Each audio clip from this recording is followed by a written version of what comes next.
Hey guys, and welcome back to the channel, or welcome if you're new here. Thank you for joining me, I really do appreciate it. So we're just going to be doing a ranking video today.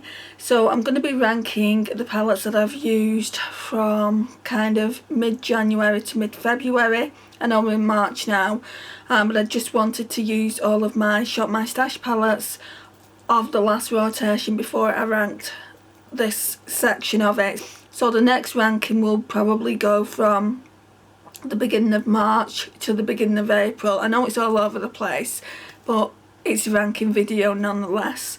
We've only got 9 palettes to talk about. Actually, no we don't.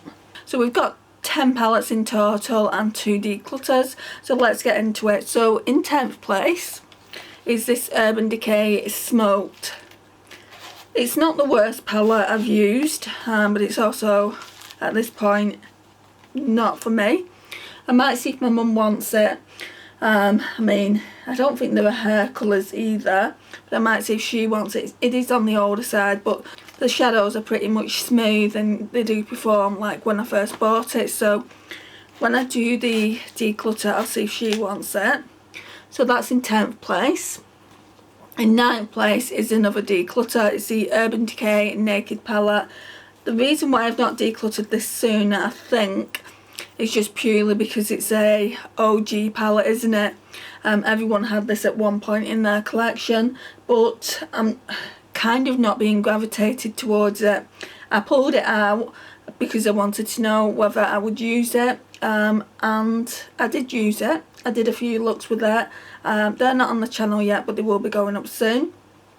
And I wasn't happy with the looks I created, so again I might see if my mum wants it. And I mean, these are totally her colour. She loves golds and things like that, but obviously if she doesn't want it, she can declutter it into the bin. The only problematic shade I've got in this palette is Book. It just keeps getting hard pan. I'm going to try and sort that out before I pass it on. Obviously you can see I've had a lot of use out of Naked. It's just a really nice neutral shade, and Half Baked's lovely as well. The only shades I haven't used are these like darker shades here, and I don't like the pans either. It sets my OCD off something rotten. So yeah, I'm passing that on. Right, so these are the palettes that I'm ranking. Actually, there's one more palette that I think I'm going to pass on. So that's 10, 9, 8. So in 8th place, part of me wants to keep it, but I don't think I'll use it again. I use this for live. So it's the Essence I Like to Mauve It. And there's nothing wrong with the formula, guys. If you like purples, I feel like you really enjoy it. And I did get some compliments on the look, but I won't use this palette again. I don't like it. So I think I'm going to pass it over to my niece because she really enjoys purples. So at least someone will get use out of it. So that is in, is it 7th place? Yeah, 7th place. 6th place. This is ranked higher than I thought it would. I thought I would be decluttering this as well, but I did really enjoy it. So it's the Sigma Rosy palette. And this go around I did use glitter glue, so they were more pigmented. So yeah, I do want to keep this in the collection. It's really, really nice. Right, so I've been watching some of Sarah Rose's videos, and she has a few Sigma palettes in her collection. And she did say you have to use glitter glue on the shimmers. She said they're really, really thin. They're just a really, really thin consistency. Apparently they're a lot like the A for Beauty shimmers, and the only way for them to get an impact is for you to use a glitter glue, which I completely agree.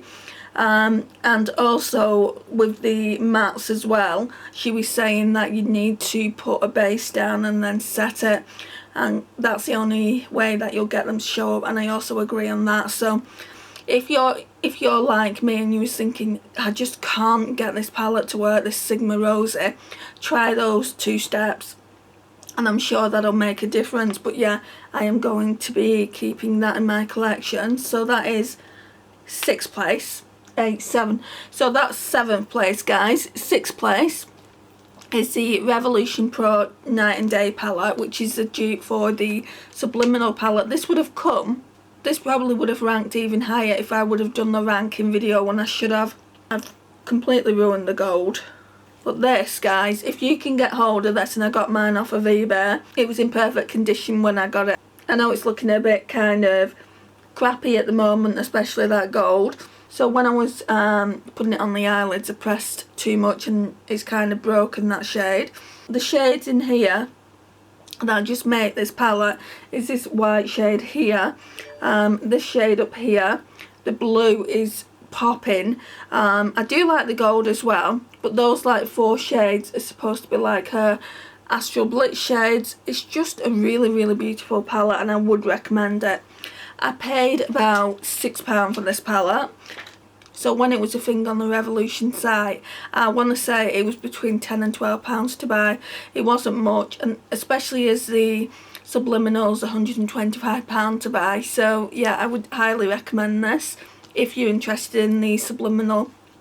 At least that way you can see if you're going to use those kind of shades before you spend Pat McGrath Labs prices. That one is 10987, 6th place. Right, so in 5th place, I've only used this once, but I absolutely loved the look that I created when I used it for a live. So it's a dupe palette that I did. Sydney Grace came out with the In Memory of Mel Thompson bundle, and at the time I was like, oh, I really want it, just to kind of support Mel's family, but I do like the Sydney Grace's formula as well. So I've only got one palette by Sydney Grace. It's the Tiny Marvels palette that they brought out. But I saw the colour story and I was like, will I use it? You know, will I use that palette? Let me just put some shades together out of the palettes that I've already got by Colourpop. And one of my subscribers actually said, well, why don't you just dupe it? So that's what I did. So that's it there, and I absolutely loved the look that I came up with. So you guys in my life said do a green look, so I did, and I absolutely loved it. So this is the colour story. I feel like I'm going to get a lot of use out of it. When I first put everything in here, I thought to myself, well, I'll leave it in here and then I'll just take everything out and we can do another dupe palette, but I'm not going to do that. I'm just going to keep it as it is. It's come from obviously various different Colourpop palettes, and I couldn't tell you what. This is why I need to get a label maker. This is the In Memory of Mel Thompson dupe. That's in 5th place. So in 4th place is the Pat McGrath Labs Blitz Astral Quad in Ritualistic Rose, which my friend Amy kindly gifted to me. I've only just used it. This is kind of one of the ones that I wanted to know where it would rank, so I left the ranking video for a little bit longer. So again, it comes in a classic black packaging and it's just absolutely stunning. I love it for this shade here. So it's the Astral Rose Orchid, but the rest of the shades are nice as well, but that is my favourite shade in the palette. 3rd place is one from another friend, so it's the Glamonatrix Cosmetics Nearly Natural palette, and this is kind of why I feel so easy about letting the Urban Decay Naked palette go, just because the eyeshadows in this palette are absolutely stunning. Stunning. They're so shiny and wet and foiled, and just, you know, they're just so beautiful. And I love the fact that you get these 2 pops of green here. So yeah, and I have just loved every single shade, especially these shiny ones. So yeah, this one is in 3rd place. So if you know what I've been using recently, you can probably guess 2nd and 1st place. I had trouble. These 2 could easily become joint first. I had so much trouble deciding which one I like the most.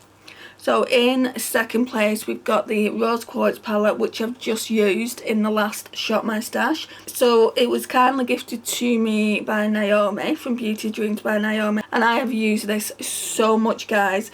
I've used it a grand total of 35 times already. Absolutely love it.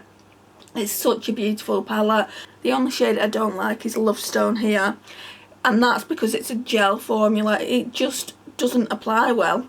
It just doesn't show up, and it feels sticky as well, so that's it there. I don't know if you're going to see it. And this one as well, I mean, I do like it. It's in the shade Joy, but it's a lot more powdery than the other shades in the palette. So yeah, that's 2nd place. And have you guessed first place yet? I'm sure you would have done if you know me and my tastes.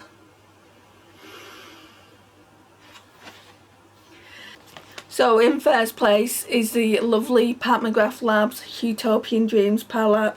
I wanted this for so long and it was worth the wait, guys. So let me show you what mine looks like and you can see how much I used it. I don't know how many times I used it in total because I wasn't writing the usage down. So this is what mine looks like. Oh, it's just absolutely stunning.